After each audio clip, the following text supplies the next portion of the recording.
You are currently the only person in this conference.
Good evening, everyone.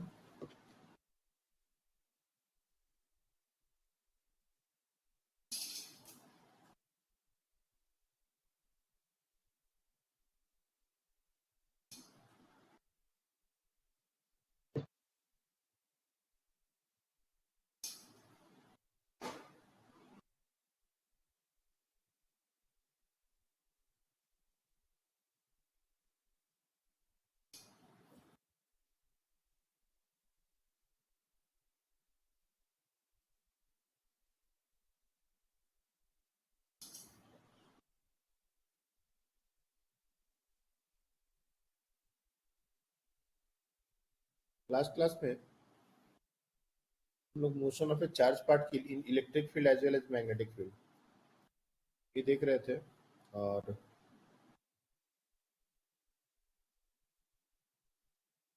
उसमें हमने दो तीन केसेस लिए थे। अगर देखोगे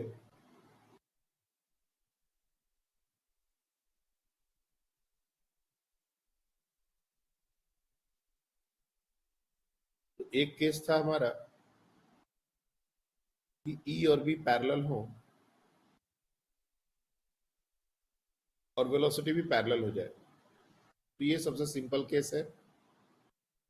इसमें charge particle straight line path पर मूव करता है, एक्सेलरेटेड मोशन होता है, और इसको हम लोग यूनिफॉर्म एक्सेलरेटेड मोशन भी बोल सकते हैं। दूसरा, इलेक्ट्रिक फील्ड और मैग्नेटिक फील्ड पैरेलल हो लेकिन वेलोसिटी उन दोनों से परपेंडिकुलर हो जाए। तो इस केस में वो हेलिकल पाथ पर ही जाएगा लेकिन वेरिएबल पिच होगा। वेरिएबल पिच, चेंजिंग पिच, और पिच का भी जो वैल्यू है वो ऑड नंबर के रेशियो में होगा। 1:3:5 यहाँ पर हमने लिखा नहीं था, यहाँ पर मैं लिख देता हूँ 1:3:5:7। ये हमारा ऑड नंबर का रेशियो होगा। तीसरा एक सिचुएशन होता है कि जब इलेक्ट्रिक फील्ड और मैग्नेटिक फील्ड दोनों परपेंडिकुलर हो जाए और चार्ज पार्टिकल को रेस्ट से रिलीज किया जाए। तो इस केस में साइक्लोइडल मूवमेंट होता है, और साइक्लोइडल पाथ अगर हमको रियलाइज करना हो तो कोई भी रोलिंग बॉडी, प्योर रोलिंग कोई अगर बॉडी कर रहा है, प्योर रोलिंग, उसके पेरिफेरी पर कोई भी पॉइंट की ट्रेजेक्टरी ड्रॉ करेंगे तो वो कुछ ऐसा होता है। इसको बोलते हैं साइक्लोइड। सर्कल की तरह दिखता है बट ये सर्कल नहीं होता, साइक्लोइड बोलते हैं इसको। और एक स्पेशल सिनेरियो है जब ई, बी और वी ये तीनों परपेंडिकुलर हो गए। तो इस तरह का सिचुएशन हम लोग वेलोसिटी सेलेक्टर में यूज करते हैं। वेलोसिटी सेलेक्टर एक ऐसा इंस्ट्रूमेंट है जिससे हम एक पर्टिकुलर वेलोसिटी के ही चार्ज पार्टिकल को, हमको एक चार्ज पार्टिकल की पर्टिकुलर काइनेटिक एनर्जी चाहिए, उससे न ज्यादा चाहिए न उससे कम चाहिए, उस तरह के चार्ज पार्टिकल को सिलेक्ट करने का काम ये डिवाइस करता है। इसमें इलेक्ट्रोस्टैटिक फोर्स और मैग्नेटिक फोर्स एक दूसरे के अपोजिट लगते हैं, और अगर ये दोनों बराबर हो गए तो जो चार्ज पार्टिकल है वो अनडेविएटेड पास कर जाएगा और सामने ही हमारा एक ओपनिंग बना होता है जिससे चार्ज पार्टिकल बाहर निकलेगा। अगर कोई भी वैल्यू ज्यादा हुआ तो वो रोक लिया जाएगा। यहाँ पर जो बाउंड यहाँ जो निकलने का जो रास्ता है यहाँ पर ब्लॉक रहता है, सिर्फ एक स्मॉल ओपनिंग रहेगी जिससे चार्ज पार्टिकल हमारे निकलेंगे। तो जो वेलोसिटी हमको चाहिए हम ई और बी को उसी के अकॉर्डिंग एडजस्ट करते हैं। फॉर एग्जाम्पल हमारे पास बहुत सारे अलग अलग वेलोसिटी के चार्ज पार्टिकल्स हैं। इलेक्ट्रॉन की बात कर लें, प्रोटॉन की बात कर लें। जैसे ही हम उसको इसके अंदर भेजेंगे तो जो वेलोसिटी हमको चाहिए हम ई और बी को उसी के अकॉर्डिंग एडजस्ट कर देंगे, तो हमको वही वेलोसिटी का चार्ज पार्टिकल इस ओपनिंग से बाहर निकल के मिलेगा और इससे कम या इससे ज्यादा दोनों रोक लिए जाएंगे, क्योंकि इलेक्ट्रोस्टैटिक फोर्स तो कांस्टेंट रहेगा लेकिन मैग्नेटिक फोर्स वेलोसिटी पर डिपेंड करता है और उसका वैल्यू कम या ज्यादा हो सकता है। उसके अकॉर्डिंग उसका जो डेविएशन है वो लेफ्ट या राइट की तरफ हो सकता है। ये सारी बातें पिछले दिन हमने आपको बताई थी। एक और डिवाइस है जिसको हम लोग बोलते हैं साइक्लोट्रॉन, जो कि इसी प्रिंसिपल पर वर्क करता है। साइक्लोट्रॉन क्या है वो device?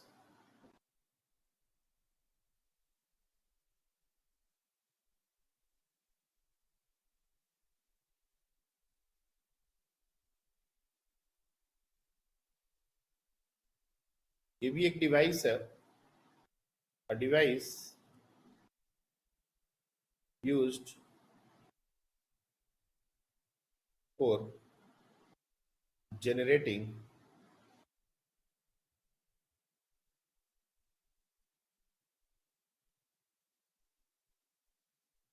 high energetic charge particle।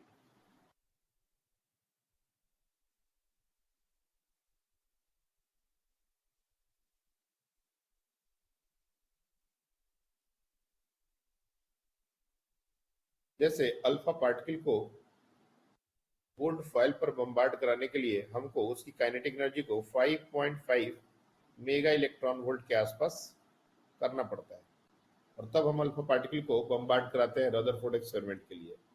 अभी इतना बड़ा एनर्जी ये कैसे जनरेट किया जाए? अगर हम 5.5 मेगा वोल्ट 10⁶ वोल्ट का पोटेंशियल क्रिएट करेंगे तब उसको एक्सेलरेट करेंगे तब इसकी इतनी एनर्जी होगी और उतना वोल्ट पोटेंशियल डिफरेंस क्रिएट करना ये बहुत बड़ी बात है। This is not easy. तो हम लोग क्या करते हैं, इस डिवाइस का यूज करते हैं, साइक्लोट्रॉन। साइक्लोट्रॉन क्या होता है? इसमें दो डी शेप के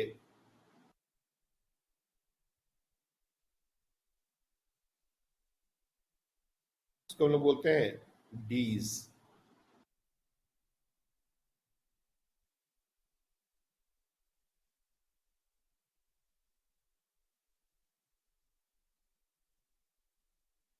इस तरह से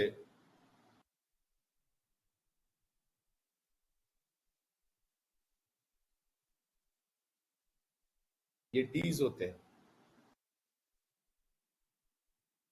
और एक वर्टिकल मैग्नेटिक फील्ड इस पूरे डीज के ऊपर नीचे से ऊपर या ऊपर से नीचे, यहाँ पर एक नॉर्थ पोल अगर हम चाहे तो बना सकते हैं मैग्नेट का और नीचे एक साउथ पोल बना सकते हैं। एक यूनिफॉर्म मैग्नेटिक फील्ड ऊपर से नीचे की तरफ पूरे रीजन में कांस्टेंट मैग्नेटिक फील्ड होता है। ये मैग्नेटिक फील्ड क्रिएट करते हैं हम लोग किसी भी तरीके से कर सकते हैं। मैंने यहाँ पर परमानेंट मैग्नेट्स दिखाया।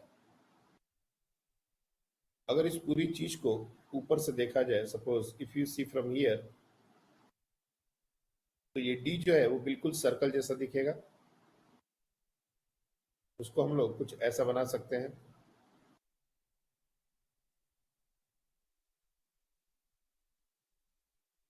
ये एक डी है।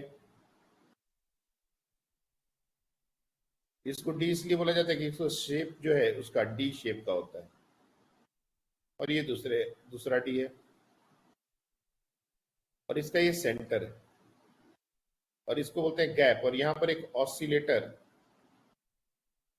ऑसिलेटर लगा होता है। इसका काम क्या है वो हम लोग देखेंगे। This is how it look like. और अगर हम ऊपर से देख रहे हैं तो मैग्नेटिक फील्ड पूरे रीजन में इनसाइड द प्लेन होगा, इसमें कोई दो राय नहीं। अगर कोई भी पॉजिटिव चार्ज को अगर हमने लिया और इससे यहां पर थ्रो किया किसी वेलोसिटी से, तो नो डाउट जिस तरह की मैग्नेटिक फील्ड है वो एक सर्कुलर पाथ कवर करेगा। और जैसे ही वो यहां पर आएगा, इस डी की पोलरिटी को हम निगेटिव और इसको पॉजिटिव करके एक इलेक्ट्रिक फील्ड इस गैप में सेटअप करेंगे। यहां पर एक इलेक्ट्रिक फील्ड सेटअप करते हैं, एक पोटेंशियल डिफरेंस क्रिएट करते हैं, और ये काम होता है इस ऑसिलेटर का। एक बार एक डी को हायर और एक को लोअर पोटेंशियल पर ये मेंटेन करता है। अब जैसे ये चार्ज पार्टिकल यहां पर आएगा तो ये एक्सेलरेट होगा, और एक्सेलरेट होने से इसकी वेलोसिटी बढ़ जाएगी। और हमको पता है कि रेडियस का जो फॉर्मूला होता है वो होता है mv/bq, मतलब मास, मैग्नेटिक फील्ड और चार्ज ये सब कांस्टेंट है, तो रेडियस जो है वो डायरेक्टली प्रोपोर्शनल टू वेलोसिटी होगी। तो यहां इस गैप से क्रॉस करते समय इस चार्ज पार्टिकल की वेलोसिटी बढ़ जाएगी, बिकॉज ये पोटेंशियल डिफरेंस हमने क्रिएट कर दिया, तो यहां से एक्सेलरेट होगा। और जब ये यहां पर आएगा तो ये बड़े रेडियस से सर्कुलर पाथ करेगा, फिर से हाफ सर्कल कंप्लीट किया, और फिर से जब यहां पर आएगा तो ये ऑसिलेटर का काम यही होता है कि इस बार इसको हाई पोटेंशियल और इसको लो पोटेंशियल पोलैरिटी को चेंज कर देना। अब एक इलेक्ट्रिक फील्ड यहां पर इस डायरेक्शन में सेटअप हो जाएगा, फिर से यहां एक्सेलरेट होगा चार्ज पार्टिकल, फिर से वेलोसिटी बढ़ेगी, और फिर से वेलोसिटी बढ़ेगी, फिर से रेडियस बढ़ेगा, और इस तरीके से ये इंक्रीजिंग रेडियस है, फिर से एक सेमी सर्कल करेगा। जैसे ये पहुंचा, और यहां पर एक इंपॉर्टेंट बात है कि टाइम पीरियड जो है वो 2πm/bq होता है, इसलिए टाइम पीरियड का वेलोसिटी से कोई लेना देना नहीं है। जो ऑसिलेटर है, दिस इज कॉल्ड ऑसिलेटर, ये एक फिक्स्ड टाइम के बाद अपनी पोलैरिटी को रिवर्स कर देता है। अब ये बार बार रिवर्स करता रहेगा, और जब भी इलेक्ट्रॉन और जो चार्ज पार्टिकल है वहां से क्रॉस करेगा तो एक्सेलरेट हो जाएगा। क्योंकि टाइम के ऊपर डिपेंडेंसी है नहीं, इसलिए बार बार वो रेगुलर इंटरवल पर चेंज करता रहेगा, उतने ही टाइम में वो चार्ज पार्टिकल गैप में पहुंच जाएगा।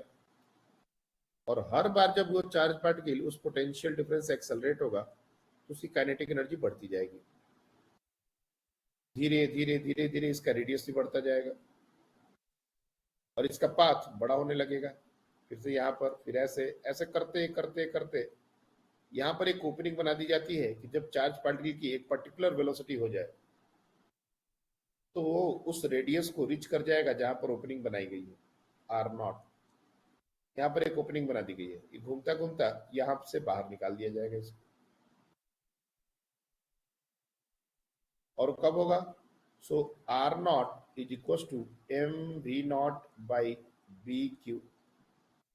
तो v0 we can easily figure out R0/bq/m, यानी कि अगर इस गैप से अगर कोई चार्ज पार्टिकल निकला है उसकी वेलोसिटी इतनी तो होगी ही होगी, और जब तक उस रेडियस को रीच नहीं करता तब तक वो गोल गोल घूमता रहेगा, एक्सेलरेट होता रहेगा, गोल गोल घूमता रहेगा, एक्सेलरेट होता रहेगा। इसमें सबसे इंपॉर्टेंट रोल इसी टाइम का है। ये टाइम चेंज नहीं हो रहा चाहे वेलोसिटी कितनी भी बढ़ जा रही है, इसलिए ऑसिलेटर प्रॉपर वर्क करता है, और सिंक्रोनाइज तरीके से ये चीजें होती है। जितने देर में चार्ज पार्टिकल यहां से यहां गया उतने ही देर के बाद पोलैरिटी चेंज हो गई, फिर यहां से आया फिर से पोलैरिटी चेंज कर दी, फिर से यहां से आया पोलैरिटी चेंज कर दी। तो बार बार ये पोलैरिटी चेंज कर देता है एक डेफिनेट टाइम इंटरवल के बाद, और वो टाइम इंटरवल स्पीड से इंडिपेंडेंट होने की वजह से एक पीरियोडिक फंक्शन बन जाता है, और वेलोसिटी लगातार हर हाफ टर्न के बाद बढ़ जाती है। फिर हाफ जो डी है उसमें वो सर्कुलर मोशन करेगा यूनिफॉर्म स्पीड से, फिर गैप में वेलोसिटी बढ़ेगी, फिर से एक बड़े रेडियस से करेगा, और ये प्रोसेस होता जाता है। और इस तरीके से हम वेरी हाई काइनेटिक एनर्जी के चार्ज पार्टिकल बना सकते हैं, जनरेट कर सकते हैं। बट इसका भी एक लिमिटेशन है। सबसे पहले आता है cyclotron frequency.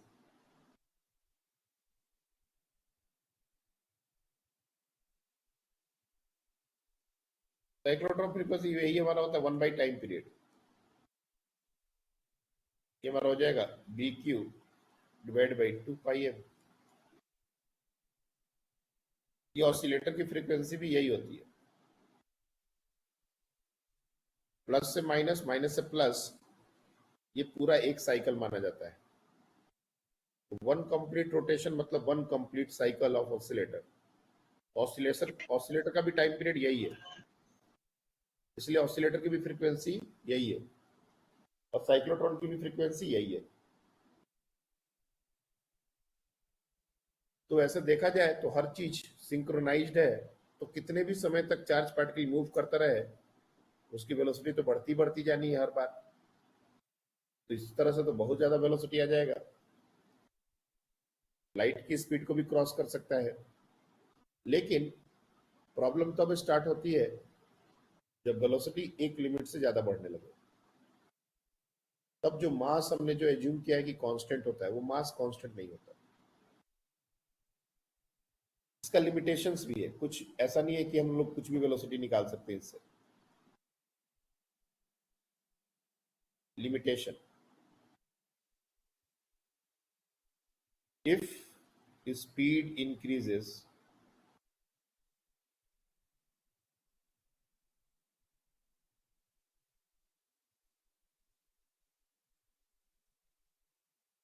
from a particle from a limit। अब ये लिमिट कितना है वो हम लोग को नहीं पता, लेकिन एक लिमिट से ज्यादा वेलोसिटी अगर बढ़ने लगी तो मास doesn't remain constant।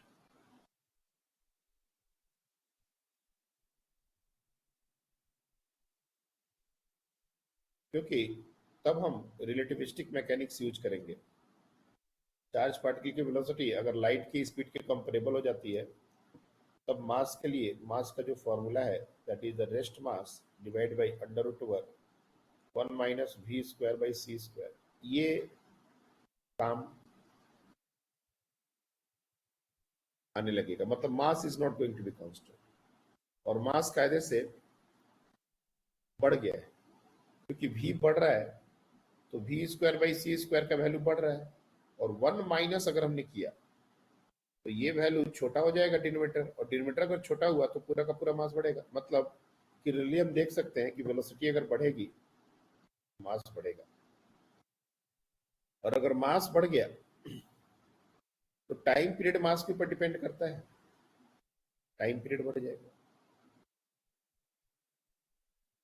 तो जो सिंक्रोनाइजेशन था कि हर हाफ टर्न के बाद ये जो पोलैरिटी चेंज करता था ऑसिलेटर, उसमें दिक्कत आनी शुरू हो जाएगी। एक लिमिट से ज्यादा वेलोसिटी होने के बाद जब charge particle half revolution complete करके जाएगा तो उसको जाने में जितना टाइम लगेगा उसके पहले ही पोलैरिटी चेंज हो जाएगी, तो जो सिंक्रोनाइजेशन है वो खराब हो जाएगा। टाइम पीरियड अब कांस्टेंट नहीं रहा, टाइम पीरियड भी अब वेरिएबल हो जाएगा। पहले हम टाइम पीरियड को कांस्टेंट मान के सारी चीजें बोल रहे थे, इसलिए ऑसिलेटर वर्क कर रहा था। लेकिन जब टाइम पीरियड वेरिएबल हो गया बिकॉज ऑफ एम, तो फिर हम लोग सिंक्रोनाइजेशन मेंटेन नहीं कर सकते, यानी कि एक लिमिट से ज्यादा वेलोसिटी इससे जनरेट नहीं की जा सकती। उसमें मेन प्रॉब्लम यही है।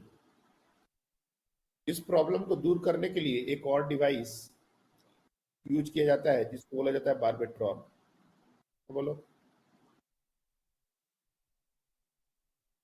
सर वो टाइम पीरियड हाफ नहीं होना चाहिए क्या?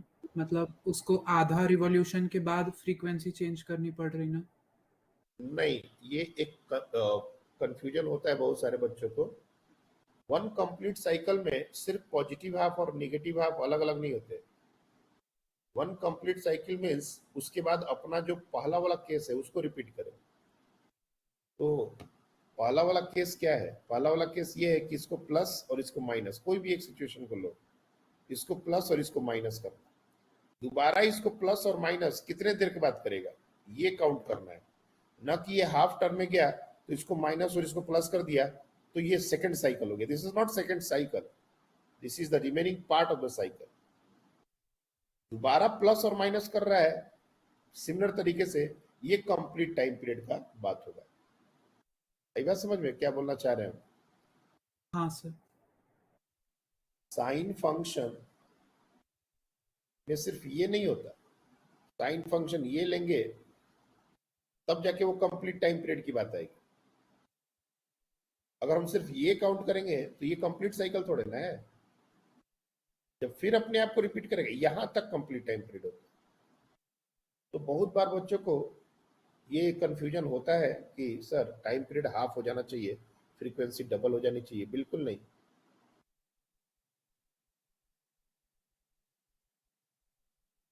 तो दूसरा डिवाइस है जिसको बोलते हैं हम लोग बारबेट्रॉन, और इसका डिटेल्ड हमको पढ़ना नहीं है कि क्या होता है कैसे काम करता है, बस इतना समझ लो कि समहाउ जब मास बढ़ रहा है तो मैग्नेटिक फील्ड को भी बढ़ा देते हैं ताकि रेशियो कांस्टेंट रहे। जैसे जैसे स्पीड बढ़ेगी वैसे वैसे टाइम पीरियड बढ़ने लगेगा क्योंकि मास बढ़ने लगेगा। तो मैग्नेटिक फील्ड को समहाउ उसी तरीके से इंक्रीज कर दिया जाए ताकि ये टाइम पीरियड कांस्टेंट हो जाए। तो ऐसा कुछ हम बारबेट्रॉन के अंदर करते हैं, और उसमें भी एक लिमिट तक हाई वेलोसिटी और हाई काइनेटिक एनर्जी के चार्ज पार्टिकल जनरेट किए जाते हैं। बट अगेन इसको कैसे ये वर्क करता है, कैसे मैग्नेटिक फील्ड निकल बढ़ाते हैं, ये सारी चीजें हमको नहीं पढ़नी है। बस इसका नाम हमारा याद रखना है कि ऐसा कुछ होता है। इसमें इस लिमिटेशन का सोल्यूशन है। कैसे सोल्यूशन है हमने थोड़ा बता दिया, इतना ही है। तो अपने को साइक्लोट्रॉन से क्या क्या क्वेश्चन बन सकते हैं? थ्योरेटिकल क्वेश्चन बन सकते हैं। साइक्लोट्रॉन फ्रीक्वेंसी से बात हो सकती है, टाइम पीरियड कितना होता है ये बात हो सकती है, वेलोसिटी कहाँ पर पड़े, ऑसिलेटर का फंक्शन। न्यूमेरिकल का कोई स्कोप नहीं है। न्यूमेरिकल का एक स्कोप ये हो सकता है कि अगर इतने रेडियस से निकला तो वेलोसिटी कितनी होगी, सारे डेटा देके पूछ ले जाएगा। तो ये हमारा कुछ नहीं, चार्ज पार्टिकल का रेडियस का ही फॉर्मूला यहाँ पर यूज हो रहा है। तो न्यूमेरिकल का कोई खास स्कोप यहाँ से नहीं होता।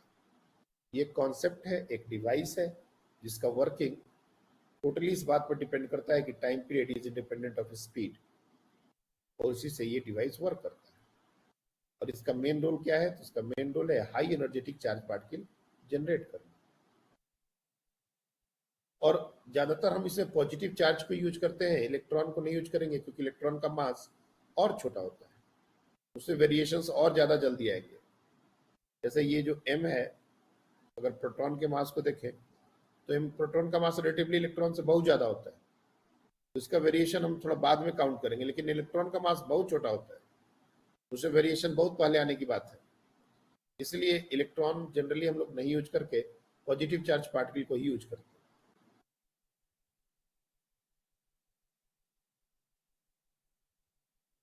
नेक्स्ट जो डिस्कशन, अभी तक देखो दो पार्ट हुआ इस चैप्टर का। पहला, sources of magnetic field. Magnetic field के क्या क्या सोर्सेस है? मैग्नेटिक फील्ड बहुत तरीके से जनरेट किया जाता है, एक मूविंग चार्ज के कारण, एक करंट कैरिंग वायर के कारण, परमानेंट मैग्नेट के कारण, वो नेक्स्ट चैप्टर में पढ़ना है। दूसरा है कि अगर मैग्नेटिक फील्ड संभव हमने क्रिएट कर दिया, उसमें चार्ज पार्टिकल को रख दिया, तो उसका मोशन कैसा होगा, उस पर फोर्स कैसा लगेगा, उसके पाथ कैसे होंगे। इसी का एक्सटेंडेड वर्जन में हम लोग पढ़ेंगे कि अगर हमने मैग्नेटिक फील्ड के अंदर एक करंट कैरिंग वायर रख दिया तो उसके ऊपर फोर्स कैसा लगेगा।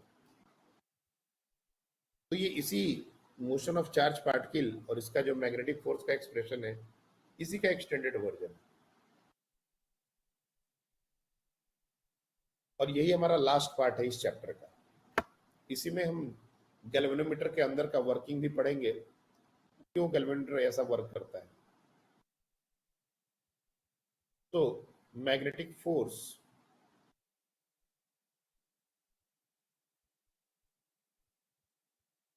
on a straight current carrying wire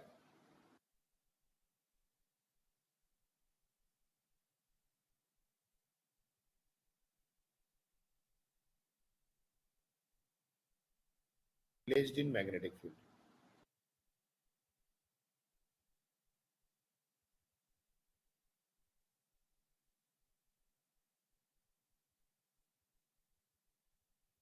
again हम लोग inside the plane magnetic field ले लेंगे, क्योंकि इससे हमको चीजें थोड़ी आसान हो जाती हैं। 3D डायग्राम में चीजों को देखना थोड़ा मुश्किल होता है, तो एक वेक्टर को इनसाइड आउटसाइड प्लेन लेने से चीजें थोड़ी आसान हो जाएगी।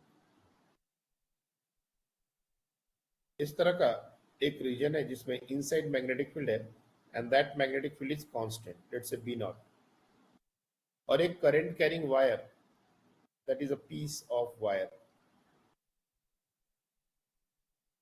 बहुत बार बच्चे कहते हैं सर इतने से पोर्शन में कैसे करंट फ्लो करेगा, करंट ऊपर कहाँ जाएगा? फिर हमने सिर्फ एक छोटा सा टुकड़ा लिया है, ऐसे ही कंप्लीट सर्किट कंप्लीट है, लेकिन इसमें करंट अगर आई है, इसका लेंथ अगर एल है, तो इतने से वायर पर कितना फोर्स लगेगा ये अपने को निकालना है। And the current is flowing I, जरूरत पड़ेगी तो क्रॉस सेक्शन एरिया भी ले लेंगे, जो भी जरूरत पड़ेगा वो ले लेंगे। तो हमको पता है कि कोई भी अगर कंडक्टर से करंट फ्लो करता है तो current at a micro level हमने पढ़ा है, we know current is nothing but equals to A N E V D.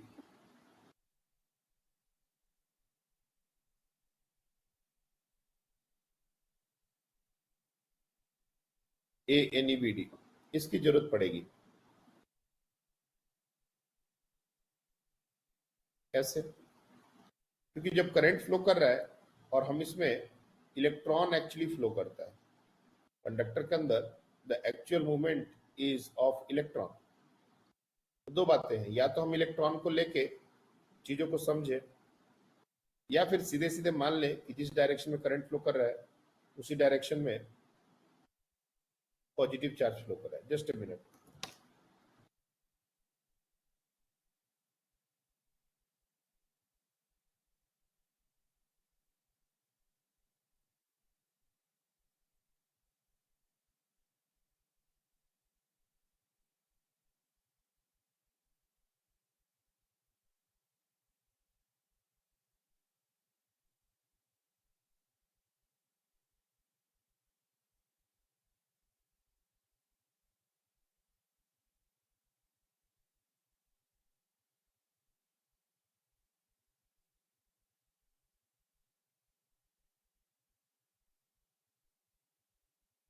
तो दो बातें हैं, या तो तुम इलेक्ट्रॉन को लेके इलेक्ट्रॉन के ऊपर सारे फोर्सेस निकाल के और तब फोर्स का डायरेक्शन देख लो, तब भी चलेगा। और पॉजिटिव चार्ज करंट के डायरेक्शन में मूव करता है, ऐसा भी सोच के कर लो, तब भी चलेगा। इलेक्ट्रॉन में सोचना थोड़ा मुश्किल इसलिए है क्योंकि वो निगेटिवली चार्ज होता है। तो जब हम फोर्स का एक्सप्रेशन निकालेंगे तो जो भी हमारा डायरेक्शन आएगा उसको उल्टा करके देखना पड़ेगा, ये एक दिक्कत है।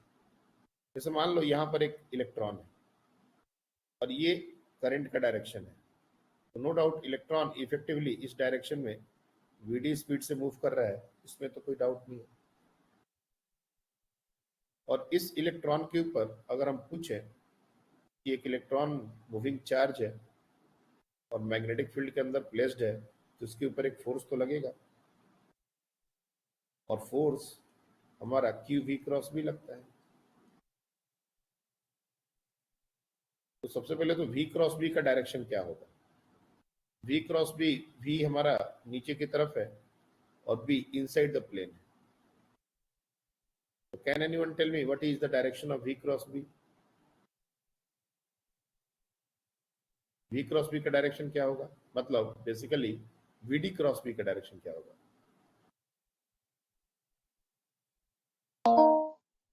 आई cap. Right I side. cap.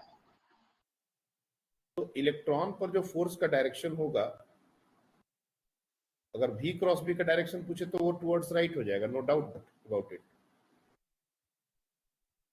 लेकिन ये डायरेक्शन में फोर्स का नहीं होगा, क्यों? क्योंकि माइनस ई चलेगा, यहाँ पर एक माइनस आएगा और माइनस इसको रिवर्ट करेगा।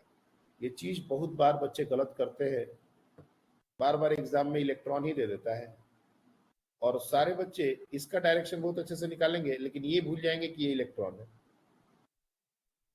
तो इलेक्ट्रॉन के साथ ये साइन भी आता है और साइन के कारण फोर्स इस डायरेक्शन में लगेगा। और अगर तुमको इतना सब कुछ नहीं समझ आ रहा तो तुम सोचो, करंट के डायरेक्शन में एक पॉजिटिव चार्ज अगर मूव करे तो v क्रॉस b का डायरेक्शन कैसा होना चाहिए, ये सोचना बहुत आसान है। तुम डायरेक्टली देखोगे कि फोर्स इस डायरेक्शन में लगेगा। तो इलेक्ट्रॉन पर फोर्स निकाल के और उसको रिवर्ट करना, ये कभी कभी बहुत ज्यादा दिक्कत जाता है।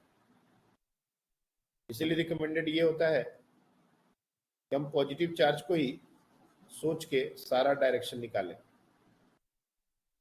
क्योंकि अभी प्रूफ करना है, इसलिए मैं अभी इलेक्ट्रॉन को ही लेके ही चलूंगा। डायरेक्शन तो हमने देख लिया, लेकिन ये फोर्स हर इलेक्ट्रॉन पर लग रहा है, जहां भी इलेक्ट्रॉन है, फ्री इलेक्ट्रॉन्स, इन सबके ऊपर लग रहा है। ऐसा नहीं है कि सिर्फ एक इलेक्ट्रॉन पर लग रहा है। और सबका मूवमेंट चूंकि वीडी सेम डायरेक्शन में है, तो सबके ऊपर फोर्स भी सेम डायरेक्शन में ही होगा, यानी कि इस पूरे कंडक्टर के ऊपर ही इफेक्टिवली ये फोर्स लगने वाला है। अगर मैं इसको कुछ देर के लिए डीएफ से डिनोट कर दूं, तो टोटल फोर्स निकालने के लिए हमको सारे इलेक्ट्रॉन पर फोर्स का वैल्यू निकाल के ऐड करना होगा। अब कितने इलेक्ट्रॉन्स हैं? तो अगर क्रॉस सेक्शन एरिया ए हो गया, अगर लेंथ एल हो गया, तो A into L is the volume. N ये नंबर डेंसिटी होती है, पहले ही बताया जा चुका है, number density of free electrons. तो ये इतने सारे इलेक्ट्रॉन्स हो गए इस पूरे रॉड में, और एक इलेक्ट्रॉन पर फोर्स हमने निकाल लिया है। तो टोटल फोर्स अगर निकालना हो तो इसे मल्टीप्लाई करना पड़ेगा, ए एल एन और E times V D B. V D और बी 90 डिग्री पर है, इसलिए साइन 90 लिखने की जरूरत नहीं है। और मैं अभी मैग्नीट्यूड की बात कर रहा हूँ, डायरेक्शन की बात हो चुकी। तो देखोगे यहाँ पर ए एन ई वी डी एक टर्म मिल रहा है, और उसके बाद एल और बी भी एक टर्म मिल रहा है, और ये टर्म हमारा आई होता है। This is what I actually. तो ये फॉर्मूला हो जाएगा आई एल बी। तो magnitude of magnetic force on the current carrying wire is I L B. लेकिन फोर्स है और एक वेक्टर क्वांटिटी है, तो इस रिजल्ट को अगर हम चाहें तो एक वेक्टर के टर्म्स में भी लिख सकते हैं। कैसे? मैग्नेटिक फील्ड एक वेक्टर क्वांटिटी तो है, लेकिन एल और आई ये दोनों में से कोई भी वेक्टर क्वांटिटी नहीं है। लेकिन हमने बायोट-सावर्ट लॉ पढ़ा है और हमको पता है कि आई और एल को क्लब कर दिया जाए तो ये एक वेक्टर बन सकता है, करंट एलिमेंट। इसीलिए फोर्स का जब वेक्टर एक्सप्रेशन लिखेंगे तो वो लिखेंगे आई एल क्रॉस बी। अब आई एल क्रॉस बी क्यों हुआ, बी क्रॉस आई एल क्यों नहीं हुआ, ये हम आई एल क्रॉस बी के डायरेक्शन को देख के समझ सकते हैं। आई एल जो एक वेक्टर है, जिसको बोलते हैं करंट एलिमेंट, इसका डायरेक्शन करंट की तरफ होता है। तो ये वायर जो है, इसका अगर डायरेक्शन हम देखें तो करंट ऊपर की तरफ है, तो एल भी होगा जो इसी के डायरेक्शन में होगा, मतलब आई एल वेक्टर इसी के डायरेक्शन में होगा, और बी इनसाइड द प्लेन है। तो आई एल क्रॉस बी अगर तुम देखोगे तो ये टुवर्ड्स लेफ्ट ही आएगा, और वही डायरेक्शन फोर्स का था। सारे जो फोर्स हमने देखे थे वो लेफ्ट की तरफ ही आ रहे थे, इसलिए अगर वेक्टर फॉर्म में लिखेंगे तो ऐसा ही लिखेंगे। और ये एल हमने बहुत छोटा और रॉड लिया था, ऐसा नहीं कि बहुत बड़ा, वो बड़ा करके दिखाया हमने। तुम इसको स्मॉल डेल्टा एल भी ले सकते थे, डीएल भी ले सकते थे, this is very small rod. लेकिन अगर स्ट्रेट वायर हुआ तो यही फॉर्मूला हम लोग लगाते के पूरे बड़े वायर के लिए भी। लेकिन अगर आर्बिट्री शेप का हुआ तो थोड़ा हम लोग को काम अलग करना पड़ेगा। ये फॉर्मूला हमारे लिए बहुत इंपॉर्टेंट है, F is equal to I L cross B. अब एल और बी इन दोनों के बीच का जो भी एंगल होगा उसके अकॉर्डिंग फोर्स लगेगा। बहुत बार हमारा क्या होता है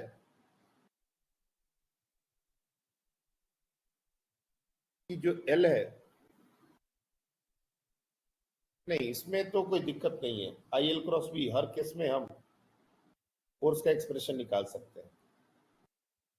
कभी कभी स्ट्रेट वायर के कोऑर्डिनेट्स दे दिए जाते हैं, जैसे मान लो ये कोऑर्डिनेट हो गया ए और ये कोऑर्डिनेट हो गया बी, ये कहीं भी हो सकता है x1 y1 z1 x2 y2 z2, और बोलेगा कि इसको ज्वाइन करने वाला जो वायर है उसमें करंट ए से बी की तरफ फ्लो कर रहा है,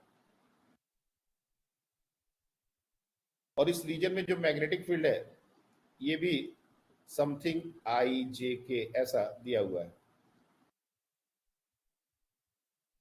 something I cap plus something J cap plus something के कैप, और ये जो होगा ये सब कांस्टेंट होंगे, वेरिएबल नहीं होगा।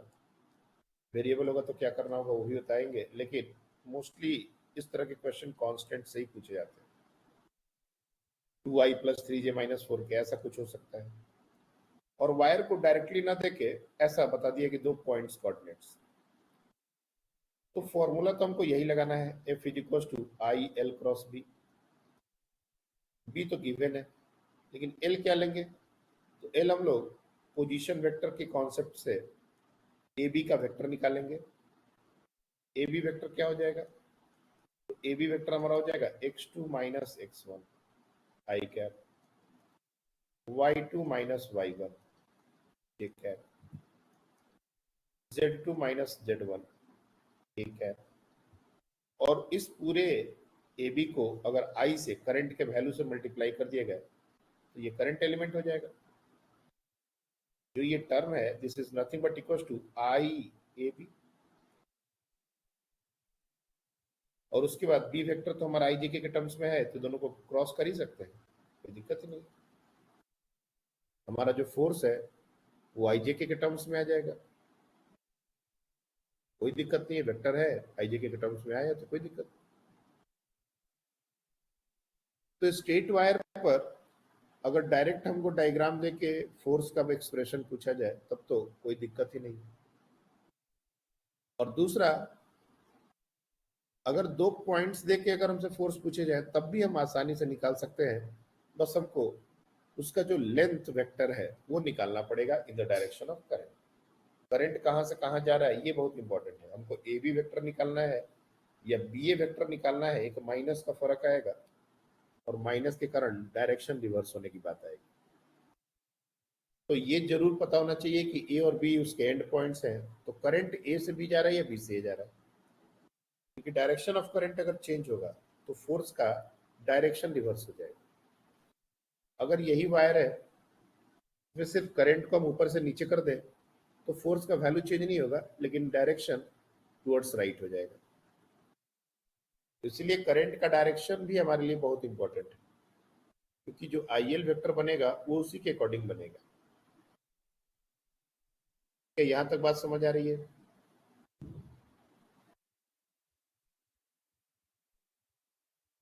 Anyone have any doubt?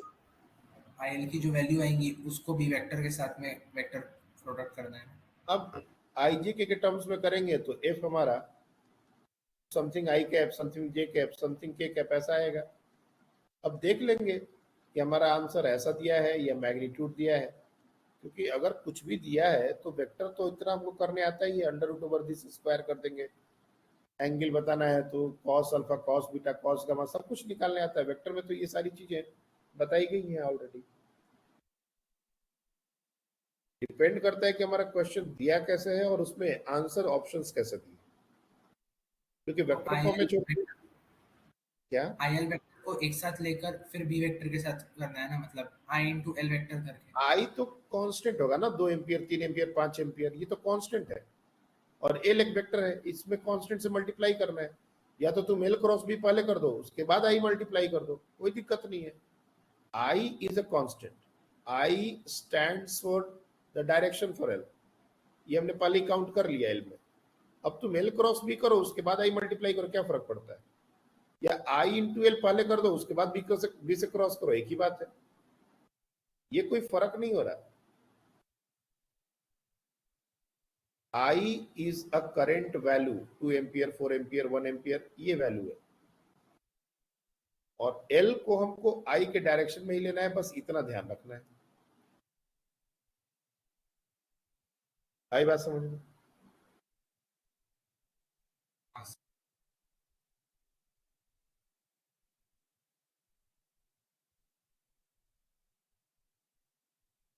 Questions जब आएंगे सामने, करोगे, ऑप्शंस देखोगे, तो अपने आप ये सारी चीजें क्लियर होती जाएंगी। ज्यादातर तो क्वेश्चन स्ट्रेट वायर के डायरेक्टली डायग्राम बेस्ड आते हैं, और ये I L cross B formula बहुत सारी चीजों को बयां करता है। अगर एल और बी दोनों सेम डायरेक्शन में हो गए, फॉर एग्जाम्पल अगर ऐसा है कभी सिचुएशन हो गया, ये हमारा करंट कैरिंग वायर है और मैग्नेटिक फील्ड भी इसी डायरेक्शन में हो गया, ये इस डायरेक्शन में हो गया, तो करंट भी अगर इस डायरेक्शन में या इस डायरेक्शन में हो, मतलब अगर L पैरेलल टू B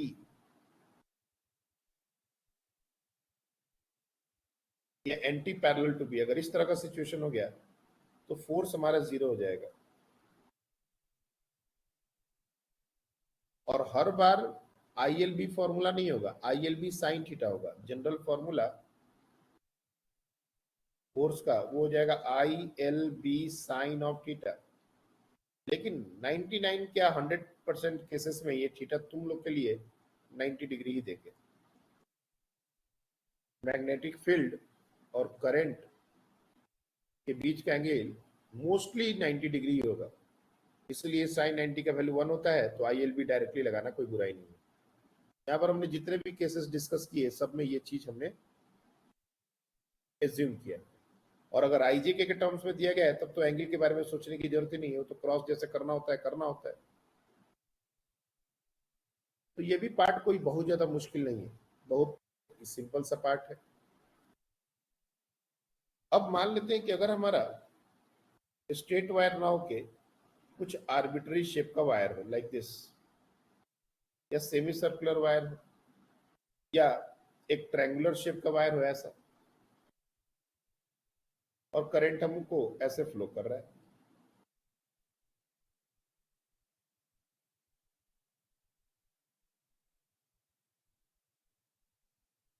और पूरे रीजन में मैग्नेटिक फील्ड वापस से inside the plane, outside the plane, जैसा भी मर्जी रख सकते हो, उसका कोई इश्यू नहीं है। मैं इस बार आउटसाइड द प्लेन रख लेता हूं। इस पूरे रीजन में यूनिफॉर्म मैग्नेटिक फील्ड है आउटसाइड द प्लेन।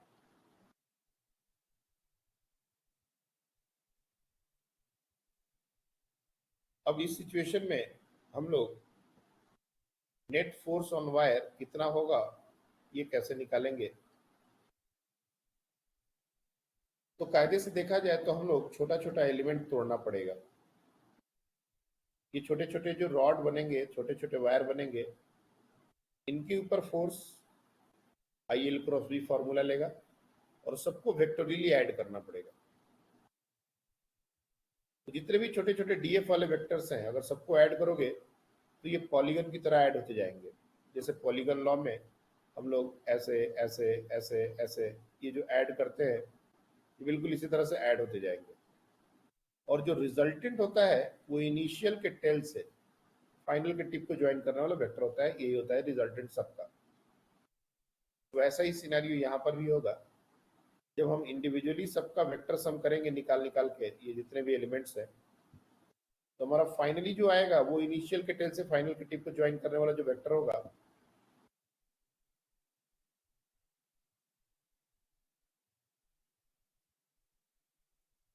इस पर जितना फोर्स लगेगा इस वायर पर उतना ही फोर्स लगेगा।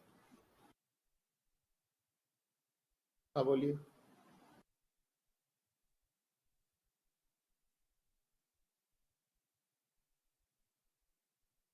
इसने हैंड रेज किया था।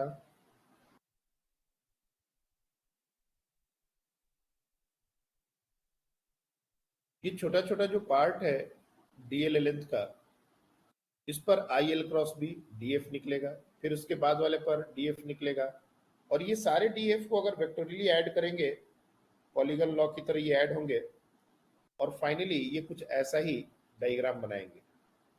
तो इस कॉन्सेप्ट को बोलते हैं इफेक्टिव लेंथ कॉन्सेप्ट।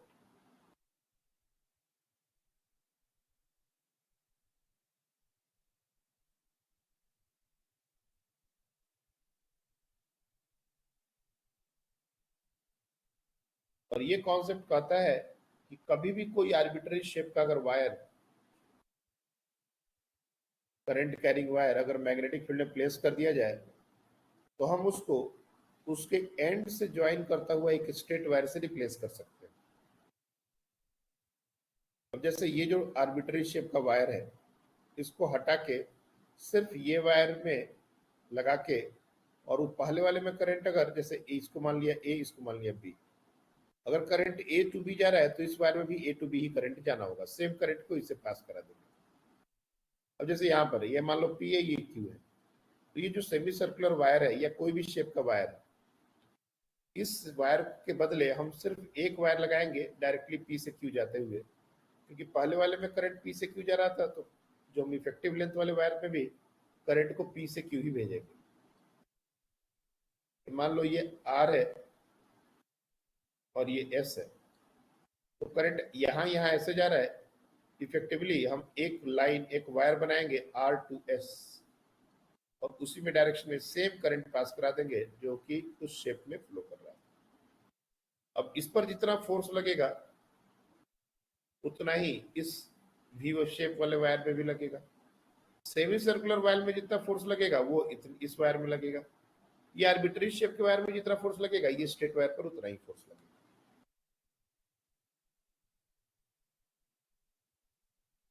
तो कभी भी कोई भी आर्बिट्ररी शेप का वायर अगर हमको दिया जाता है और अगर हमसे फोर्स पूछा जाता है तो उसको हम डायरेक्ट बिना किसी इंटीग्रेशन के निकालेंगे। सबसे पहले उसको इफेक्टिव लेंथ से रिप्लेस कर देंगे और करंट के सेंस को सेम तरीके से रखेंगे, करंट के डायरेक्शन को चेंज नहीं करेंगे। We are not forming a loop, हम लोग एक कंप्लीट लूप नहीं बना रहे हैं, हम लोग उसको एक वायर से रिप्लेस कर रहे हैं। एक एग्जांपल के लिए मैं यहाँ पर बताता हूँ। मान लेते हैं कि क्वार्टर सर्कल इस तरह का एक पार्ट दे दिया गया है सर्कल का, और इसमें करंट फ्लो कर रहा है आई, और इस पूरे रीजन में मैग्नेटिक फील्ड है इनसाइड द प्लेन। तो इसको इफेक्टिव लेंथ कॉन्सेप्ट से अगर करना हो तो इसको हम यहाँ से यहाँ एक वायर से रिप्लेस करेंगे। अब इसको भूल जाएंगे, और करंट पहले ए टू बी जा रहा था तो इसमें भी हमने करंट वही ए टू बी ही डाला, और अगर रेडियस आर हो तो इस वायर का लेंथ हो जाएगा हमारा √2r। अब √2r लेंथ का एक वायर है, मैग्नेटिक फील्ड इस पूरे प्लेन के परपेंडिकुलर है, तो ऑब्वियस सी बात है कि इस वायर के लिए भी परपेंडिकुलर होगा। तो फोर्स का एक्सप्रेशन क्या हो जाएगा, ये हो जाएगा I L cross B. Length तो हमारा √2r है, बी इनसाइड द प्लेन है, तो सबसे पहले तो फोर्स का डायरेक्शन भी हमको समझ में आना चाहिए। तो फोर्स का डायरेक्शन हो जाएगा perpendicular to the wire like this. और मैग्नीट्यूड फोर्स कितने, मैग्नीट्यूड ऑफ फोर्स क्या होगा, तो आई जो भी करंट है √2r इंटू बी, और इसके बीच का एंगल 90 डिग्री है तो sin 90 लिखने की जरूरत नहीं है। This is the force on straight wire and this is also the force on this curve wire. जो ये सेमी सर्कुलर इक्वाटर सर्कल का जो वायर है उस पर भी फोर्स का मैग्नीट्यूड और डायरेक्शन उसी डायरेक्शन में होगा जो कि इस स्ट्रेट वायर पर होगा। आ रही बात समझ में?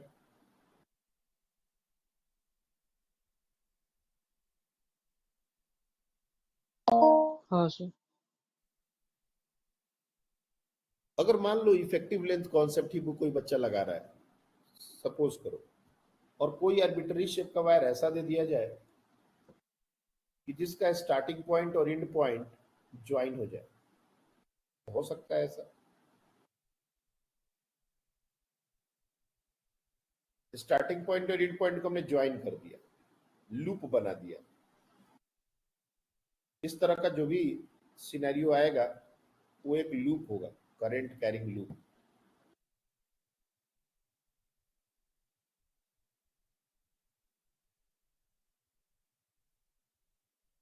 और और करंट कैरिंग लूप पर अगर देखा जाए वही पॉलीगन लॉ, हमको पता है कि अगर सारे वेक्टर्स को ऐड करते जाएं और फाइनल का टिप अगर इनिशियल के टेल पर ही आ जाता है तो रिजल्टेंट 0 हो जाता है।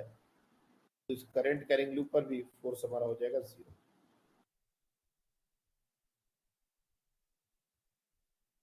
आर्बिट्रेरी शेप के वायर के लिए मैग्नेटिक फील्ड ऊपर है नीचे ये मैटर नहीं करता, मैग्नेटिक फील्ड ऊपर बना दो नीचे बना दो, फोर्स 0 ही होगा।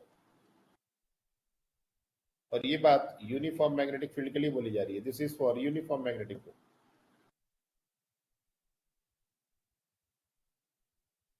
नॉन यूनिफॉर्म मैग्नेटिक फील्ड के लिए ये बात नहीं बोली जा सकती। इस पूरे रीजन में यूनिफॉर्म मैग्नेटिक फील्ड है, स्पेस के साथ वैरी नहीं कर रहा। तो current carrying loop placed in a magnetic field experience 0 force. इस बात को अगर मैथमेटिकली प्रूफ करना हो तो हमको रेगुलर शेप का वायर लेना पड़ेगा, क्योंकि आर्बिट्री शेप में हम डायरेक्शन वगैरह मैग्नीट्यूड वगैरह बहुत अच्छे से नहीं निकाल पाएंगे। तो हम लोग जानबूझ के इस बात को अगर प्रूफ करना हो कि कैसे 0 हो रहा है तो एक रेक्टेंगुलर लूप ले सकते हैं और इसमें करंट हम लोग जस्ट सेकेंड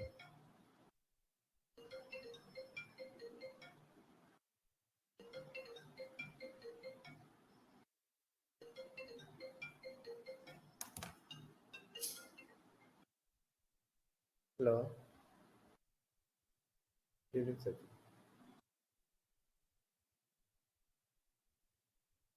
एक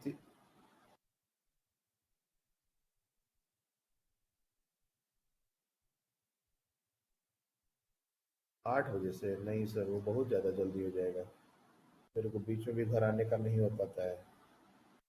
वो तो केमिस्ट्री ऑलरेडी ले ही रहे हैं वहां पर, वो क्यों देंगे हमको? क्या? अरे नहीं नहीं, तो उनका क्लास जहाँ एडजस्ट हो रहा है वहीं वही मेरा एडजस्ट कर दीजिए ना, वो तो ऑलरेडी मॉर्निंग में तो ले ही रहे हैं।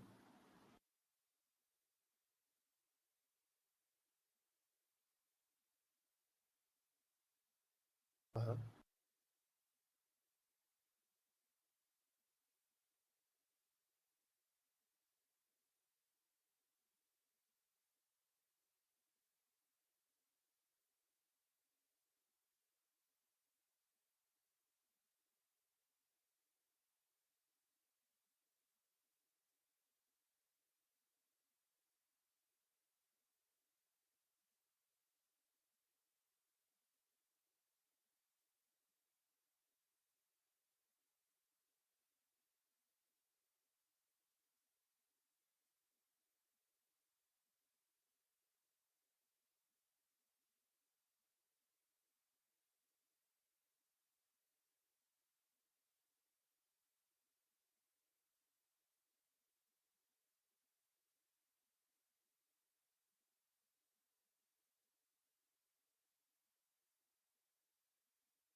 बोल रहा था कि अगर हम लोग को इस बात को जस्टिफाई करना हो, सुन पा रहे हो सब लोग?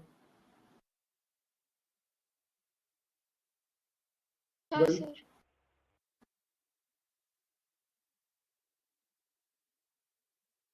तो अगर हमको इस बात को जस्टिफाई करना हो कि नेट फोर्स 0 कैसे हो रहा है, तो हम एक रेगुलर शेप का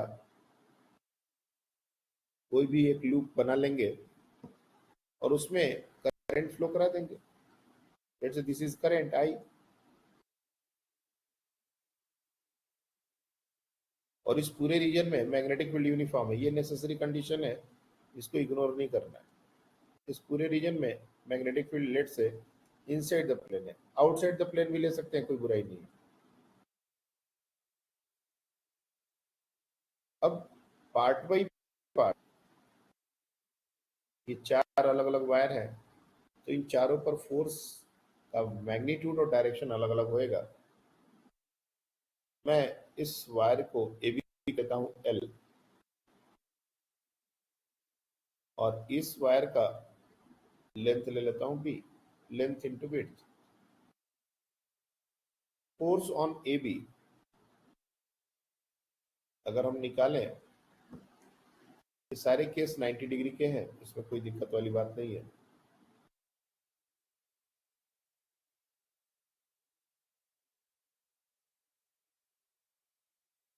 force on wire A B, इसका जो डायरेक्शन होगा टुवर्ड्स लेफ्ट होगा, और मैग्नीट्यूड कितना हो जाएगा, तो I L B, towards left.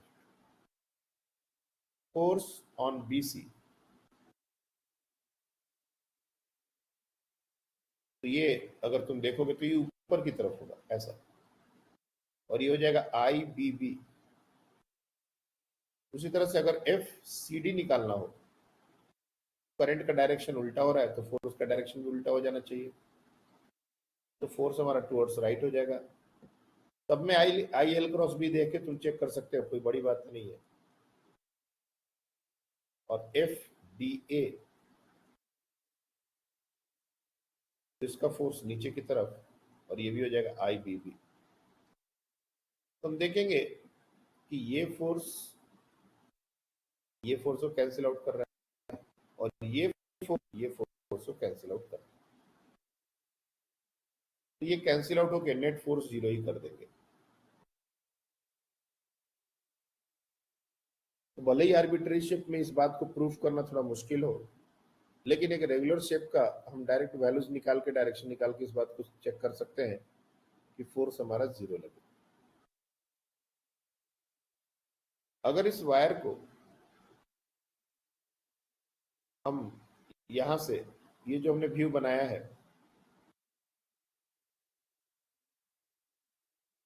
ये पूरा वायर इसी प्लेन में है, और magnetic field inside the plane जा रहा है, इसमें कोई दिक्कत वाली बात नहीं। लेकिन अगर इस वायर को इस प्लेन में एक लाइन ड्रॉ किया, सपोज ऐसा, और इस प्लेन के अबाउट थोड़ा सा रोटेट कर दिया, कॉपी, मतलब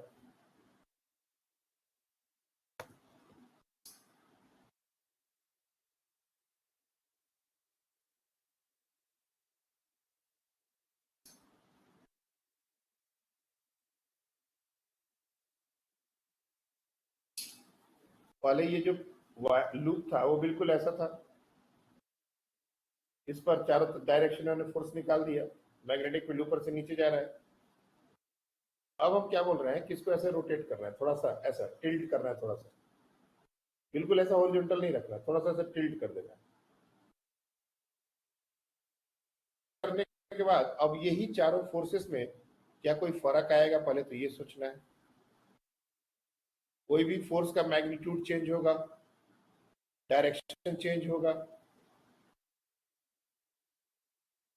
यस और नो, पहले तो ये देखना है। और अगर नहीं होगा या होगा तो इसके बाद की बात डिस्कस करेंगे।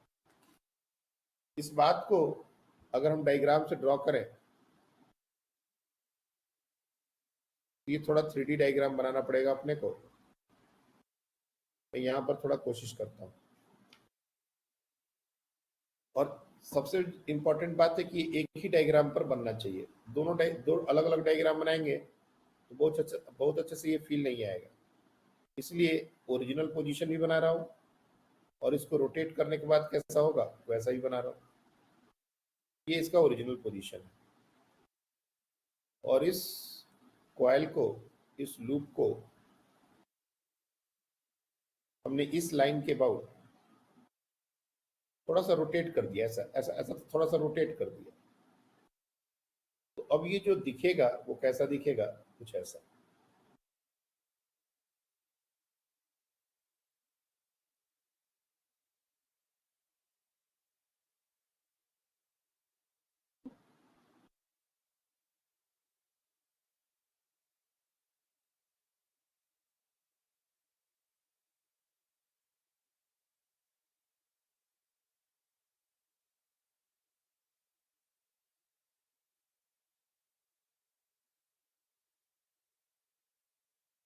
हमने इसको थोड़ा सा थीटा से रोटेट किया हुआ है। इस एंगल को तुम बोल सकते हो थीटा, इस एंगल को बोल सकते हो थीटा।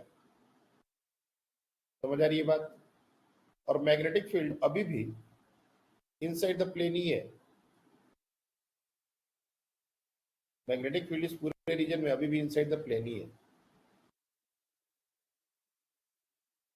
मेरे को बताओ, क्या कोई फोर्स में मैग्नीट्यूड वाइज और डायरेक्शन वाइज कोई फर्क आएगा, यस और नो? Yes sir. ये चीज बहुत अच्छे से समझ में नहीं आती ऐसे देखने से, इसलिए हम लोग क्या करेंगे, ये सामने से देखेंगे। जैसा हम तुमको दिखा रहे थे वैसा सामने से देखेंगे तो हमको सिर्फ ये पार्ट डी एंड ए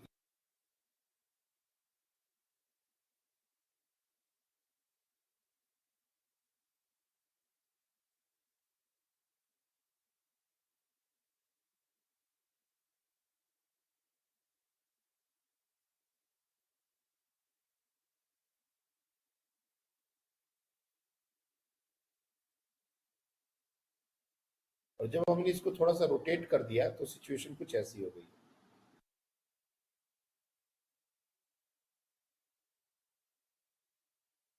जब हमने इस वायर को थोड़ा किया है तो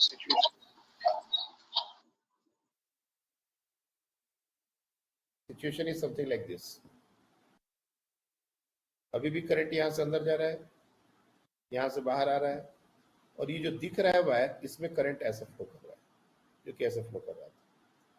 और ये वायर्स जो है, मैं पहले सर वायर में स्क्रीन करंट विजिबल नहीं है। क्या हाँ,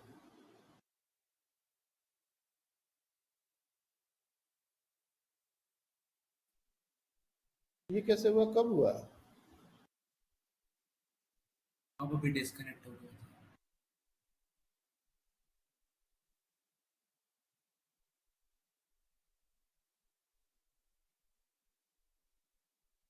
तो हम लोग ने क्या किया, इसको 3D देखने की बजाय बिल्कुल सामने से देखना शुरू कर दिया। जैसे हम तुमको दिखा रहे थे, हमको सिर्फ एक साइड दिखेगी और बाकी साइड अंदर, और सामने वाली साइड में करंट कैसा फ्लो कर रहा था ये तुम ऑब्जर्व कर सकते हो।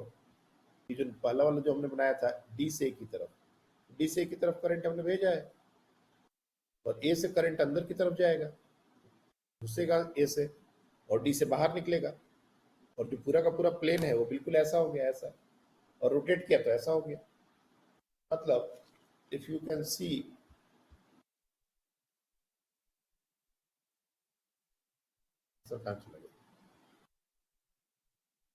if you can see the initially the plane was something like this। सामने से अगर कोई देखे तो एक लाइन की तरह यही हमको डीए दिख रहा है, इसको हमने ऐसे रोटेट किया तो भी एक लाइन ही दिखेगा।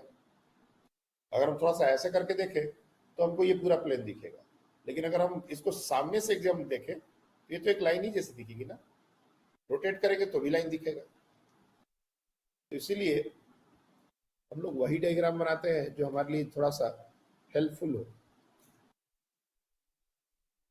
और मैग्नेटिक फील्ड जो पहले अंदर की तरफ जा रहा था, इस डायग्राम में जो मैग्नेटिक फील्ड अंदर की तरफ जा रहा था, अब वो मैग्नेटिक फील्ड वर्टिकली डाउनवर्ड हो जाएगा। That magnetic field will become like this.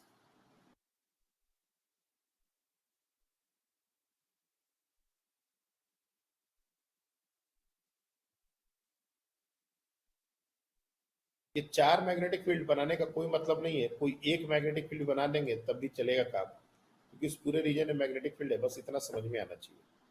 मैं एक ही मैग्नेटिक फील्ड दिखा रहा हूं नीचे की तरफ।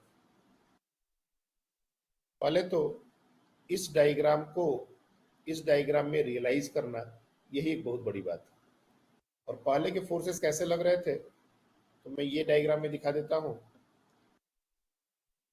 ये फोर्सेस लग रहे थे ऐसे ऐसे ऐसे और ऐसे, और जब इसको टिल्ट करेंगे तब भी फोर्स ऐसा ऐसा, और इस पर ऐसा ही और इस पर ऐसा ही। मतलब डीए और बीसी इसके फोर्स अभी भी अपोजिट सेंस में लग रहे हैं और लाइन ऑफ एक्शन भी सेम लाइन में है, तो ये दोनों एक दूसरे को कैंसिल आउट कर देंगे। लेकिन एसी के ऊपर और रादर एबी के ऊपर जो फोर्स लग रहा है और सीडी के ऊपर जो फोर्स लग रहा है, इसका लाइन ऑफ एक्शन चेंज हो चुका है। इफ यू सी, ये हमारा एबी का फोर्स है और ये हमारा सीडी का फोर्स है। अभी भी ये दोनों मैग्नीट्यूड वाइज सेम ही है। This is again I L B, और ये जो आगे और पीछे वाले जो फोर्सेस है वो अभी भी कैंसिल आउट कर रहे हैं। इसको बहुत अच्छे से दिखाना 2D में पॉसिबल नहीं है, इसलिए मैं दिखाऊंगा ही नहीं। ये 3D वाले डायग्राम में वो चीज को देख सकते हो। लेकिन ये दोनों फोर्स का लाइन ऑफ एक्शन चेंज हो गया, तो ये एक कपल फॉर्म कर देंगे। ये दोनों जो फोर्स हैं F A B and F C D will form a couple. और कपल जब फॉर्म होता है तो ये रोटेशन कॉज करता है, टॉर्क। तो हमको ये देखना पड़ेगा कि ये फोर्सेस कितना टॉर्क, नेट फोर्स तो 0 हो रहा है, नेट टॉर्क क्या हो रहा है। तो ये डी से ए तक का जो डिस्टेंस था वो बी था। अगर अपने लाइन ऑफ एक्शन को एक्सटेंड कर दिया जाए,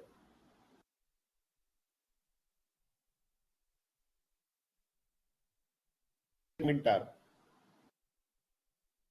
इस लेंथ को भी बोल सकते हैं मोमेंट आर्म, और ये जो एंगल था इसी को हमने थीटा लिया था। इफ यू सी, तो इस एंगल को भी हम थीटा ले सकते हैं। और ये जो लेंथ है ये b/2 है, क्योंकि ये पूरा का पूरा length, this is d and this is a, तो d से a तक का कंप्लीट लेंथ था b। तो सेंटर से अगर देखा जाए तो इसका लेंथ हो जाएगा b/2। तो सेंटर से OA is nothing but b/2 and this moment arm is b/2 sin theta। Similarly यहां पर भी ये भी b/2 sin theta हो जाएगा। और संयोग से दोनों का जो टॉर्क है वो एंटी क्लॉकवाइज डायरेक्शन में है। ये फोर्स इस एक्सिस से एंटी क्लॉकवाइज डायरेक्शन में रोटेट करने की कोशिश कर रहा है और ये भी एंटी क्लॉकवाइज डायरेक्शन में रोटेट करने की कोशिश कर रहा है। तो दो चीजें हम यहां पर श्योर हो गए, क्या क्या? अ करंट कैरिंग वायर और other current carrying loop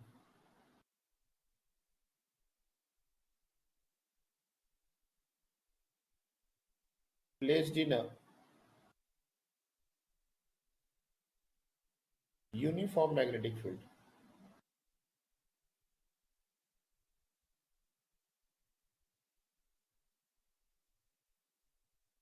doesn't experience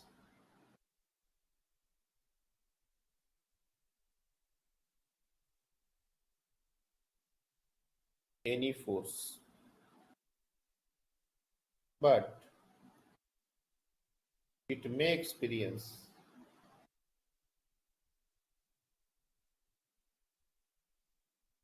a torque। तो पहला पोजीशन हमने ड्रॉ किया था, यहां पर भी या यहां पर भी, पहला सिचुएशन जब पूरा का पूरा लूप इसी प्लेन में था तो कोई टॉर्क भी नहीं बन रहा था और फोर्स भी नहीं बन रहा था। लाइन ऑफ एक्शन सब एक दूसरे को कट कर रहे थे, एक दूसरे से पास कर रहे थे। लेकिन जब हमने इसको थोड़ा सा रोटेट कर दिया तब हम देख रहे हैं कि line of action of force change हो गया और टॉर्क की पॉसिबिलिटी बन रही।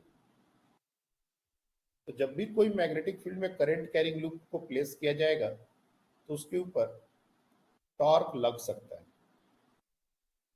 और ये कितना लगेगा ये हम लोग निकाल सकते हैं। यहाँ पर जो डायग्राम हमने बनाया है उसमें टाउ 1 और टाउ 2 मैग्नीट्यूड वाइज दोनों बराबर हैं और डायरेक्शन वाइज ही बराबर है। Tau 1 is equal to tau 2 and that is equal to I R cross F. तो आई एल बी हमारा फोर्स का वैल्यू है इंटू b/2 साइन थीटा, और इसको हम मल्टीप्लाई कर देंगे 2 से।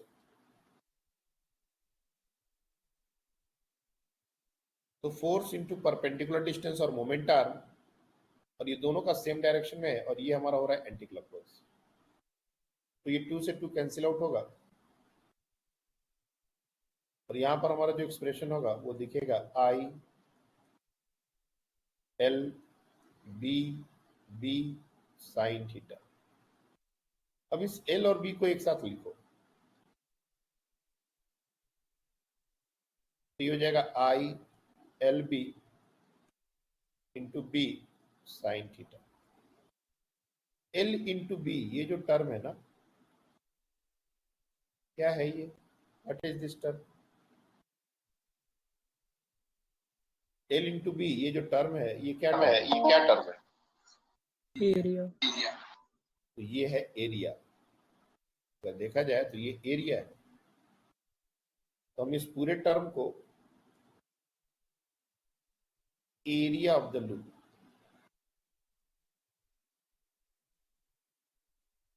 इससे रिप्लेस करके सीधे सीधे आई इंटू ए इंटू बी साइन थीटा ऐसा लिख सकते हैं।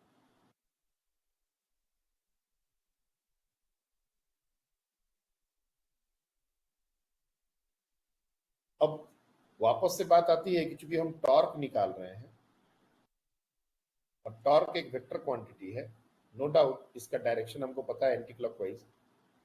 मैग्नेटिक फील्ड एक वेक्टर क्वांटिटी है, साइन थीटा का टर्म दिख रहा है। एरिया भी एक वेक्टर क्वांटिटी हो सकता है, और होता ही है। हो सकता क्या है, कहीं ना कहीं हमको क्रॉस प्रोडक्ट के बारे में सोचना पड़ेगा। और यहां पर एक जो आई इंटू ए टर्म बन रहा है, इस टर्म को एक नया नाम देते हैं हम लोग, और इसको बोलते हैं मैग्नेटिक डाइपोल मोमेंट।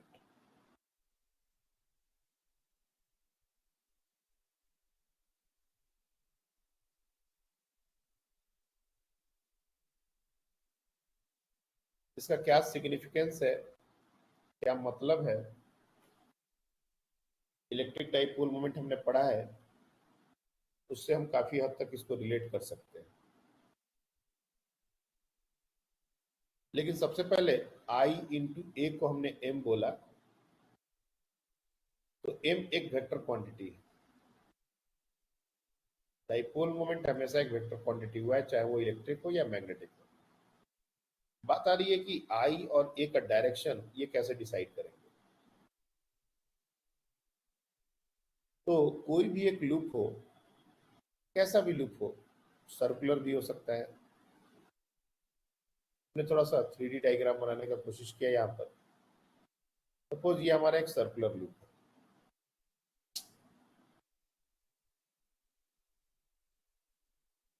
और इसमें करंट कुछ ऐसा फ्लो कर रहा है। नो डाउट ये भी एक एरिया कंटेन कर रहा है, ये एरिया कंटेन कर रहा है। अगर इस करंट को इस एरिया से पाई आर स्क्वायर से मल्टीप्लाई कर दें, आई इंटू पाई आर स्क्वायर, तो ये एक मैग्नेटिक मोमेंट का टर्म बन गया। लेकिन इसका डायरेक्शन क्या होगा? तो अगेन जैसा मैंने बताया था, right hand thumb rule. Current के सेंस को फिंगर का कर्ल बताएंगे। करंट जिस डायरेक्शन में फ्लो कर रहा है उस डायरेक्शन में फिंगर को कर्ल करेंगे।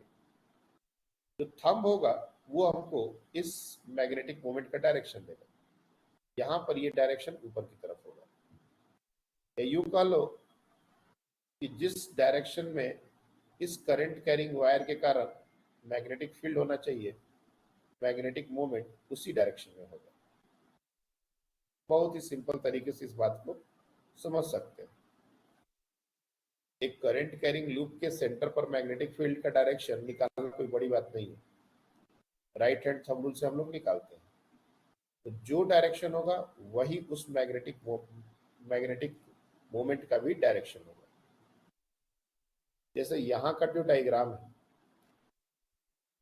यहाँ के डायग्राम में जब लूप हमारा उसी प्लेन में था और हम दूसरा डायग्राम बनाए तो मैग्नेटिक मोमेंट और मैग्नेटिक फील्ड दोनों सेम डायरेक्शन में थे। इफ यू कैन ऑब्जर्व, पहला जो डायग्राम था उसमें मैग्नेटिक फील्ड और मैग्नेटिक मोमेंट उसका डायरेक्शन सेम था, और जब हमने इसको रोटेट किया तो मैग्नेटिक फील्ड तो सेम डायरेक्शन में रहा, मैग्नेटिक मोमेंट उतने से रोटेट हो गया। अब इसके बीच का एंगल हो गया थीटा, तो मैंने थीटा से रोटेट किया था। अगर इस डायग्राम में दिक्कत हो रही है तो मैं यहां पर बना देता हूं। पहले जो हमारा लूप का पोजीशन था, यहां से करंट जा रहा था और यहां से करंट आ रहा था। अगर ध्यान से तुम रियलाइज करोगे तो ये हमारा मैग्नेटिक मोमेंट का डायरेक्शन, और संयोग से मैग्नेटिक फील्ड भी नीचे की ही तरफ था।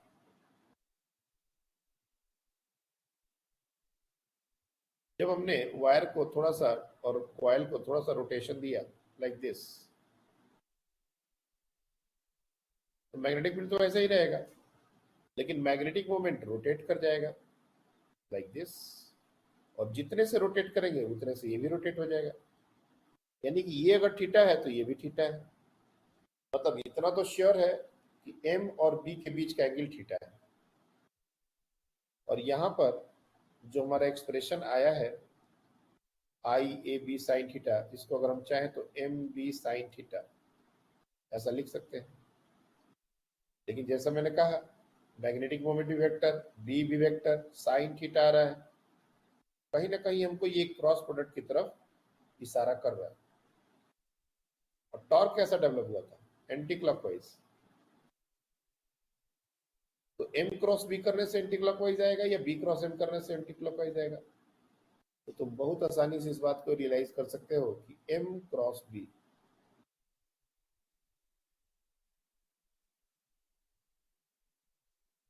अगर तुम चाहो तो साथ में इलेक्ट्रिक डाइपोल के साथ रिलेट कर सकते हो, ई क्रॉस ई। और इलेक्ट्रिक डाइपोल,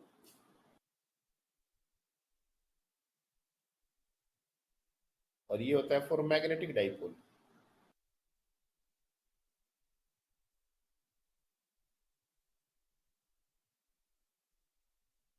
सबसे पहली बात, ये current carrying loop placed in a uniform magnetic field does not experience any force but it में एक्सपीरियंस अ टॉर्क। ये बात तुमको समझ में आती है।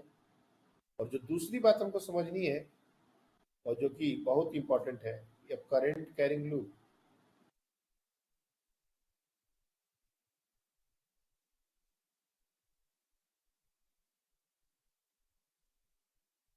behaves as a magnetic dipole। ये कैसे बिहेव करता है, हम लोग जब परमानेंट मैग्नेट्स को रियलाइज करेंगे, पढ़ेंगे, तब इस बात को और अच्छे से जस्टिफाई कर सकते हैं कि ये क्यों बिहेव करता है, कैसे बिहेव करता है।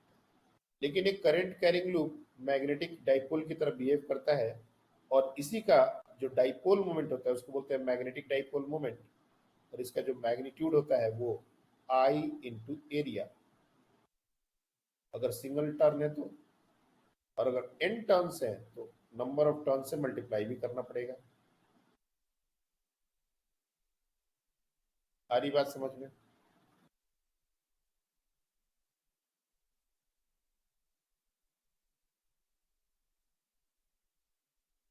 एक नया टर्म हम लोग ने आज डिफाइन किया है, और नेक्स्ट क्लास में इस पर एक लंबा डिस्कशन होना बाकी है। आज की क्लास में हमने बस सिंपल सिंपल चीजें देखी हैं।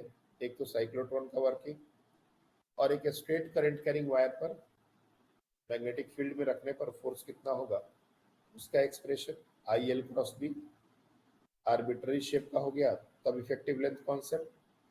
और अगर क्लोज लूप हो गया, फोर्स जीरो होगा लेकिन टॉर्क लग सकता है डिपेंडिंग ऑन द ओरिएंटेशन। जैसे इलेक्ट्रिक डाइपोल में भी हर बार टॉर्क नहीं लग सकता था, अगर थीटा 0 और 180 होता था तो टॉर्क 0 हो जाता था।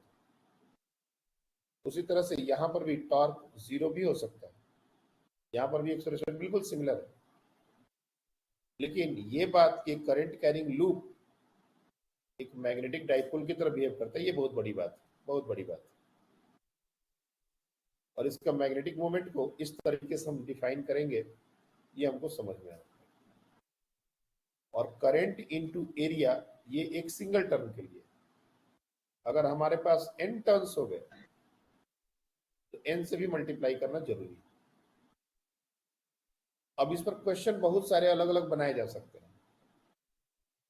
जैसे एक बार एक आईआईटी का याद आ रहा है क्वेश्चन,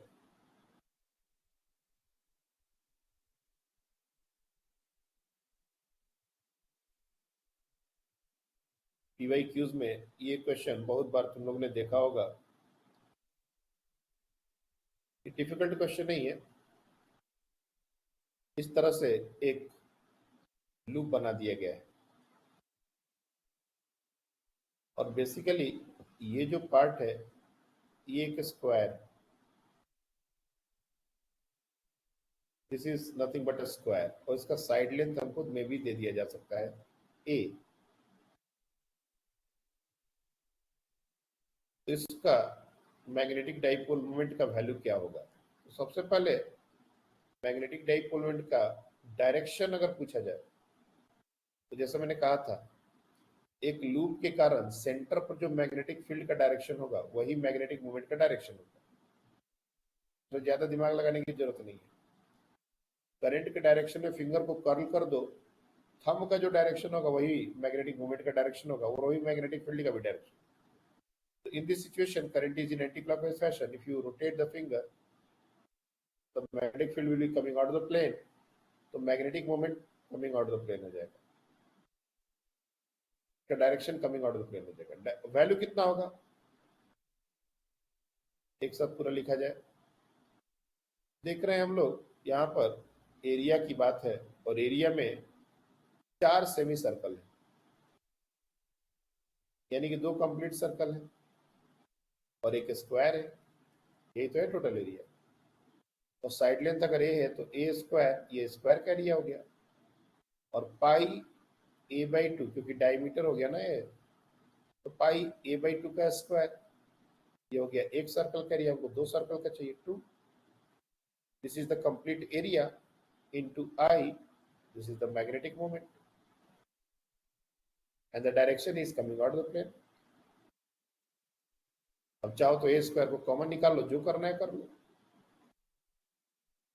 तो आई ए स्क्वायर 1 प्लस पाई, और यहाँ पर 4 और 2, तो ये हो जाएगा पाई/2 and this is coming out of the plane. This is your final answer.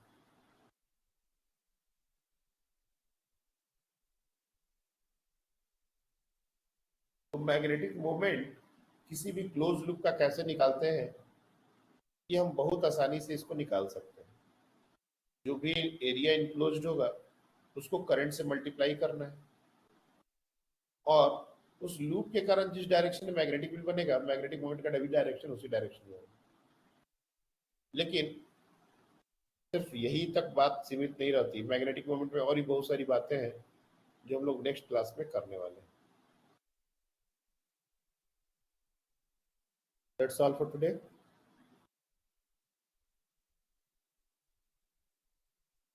आपका इस वेंसडे टेस्ट होगा। इस वेंसडे भी मेरा आना थोड़ा मुश्किल है क्योंकि क्लासेस शेड्यूल हो गई हैं। मैं देखता हूँ संडे को अगर छुट्टी निकल पाया तो संडे को आऊँगा, नहीं तो तुम लोग का तो संडे टेस्ट है AITS, उसका लास्ट प्रैक्टिस टेस्ट है इस वेंसडे को, परसों, and that will be totally on the like AITS level. पिछली बार जो टेस्ट था उससे आसान होगा, और सबको थोड़ा टाइम फ्रेम में ही सॉल्व करना है। 1.5 घंटे के अंदर कोशिश करना है पेपर को कंप्लीट करने का। पेपर वैसा ही रहेगा, पासवर्ड प्रोटेक्टेड, और सब लोग को एक ही टाइम पर पासवर्ड दिया जाएगा, एक साथ सब लोग। और ये बार मतलब एक टाइम पर वापस OMR भेजने का बात सिर्फ इतना ही है कि सब लोग एक बार में पेपर कंप्लीट करें। अदरवाइज तुम OMR भेजोगे, तुम उसको चेक करने वाले तो है नहीं, वो उतना छोटा छोटा, फिर उससे चेक करना, फिर तुमको खुद ही का पेपर चेक करना होगा, हम आंसर की भेज देंगे। बस ये इंश्योर करना है कि तुम उतने ही टाइम में उस टाइम फ्रेम में पेपर सॉल्व करो, दैट्स इट। कोई अगर मान लो समहाउ बिजी है, कहीं गया है, बाद में सॉल्व कर ले, कोई दिक्कत नहीं, बट ईमानदारी बरतनी है अपने को पेपर सॉल्व में। Thank you.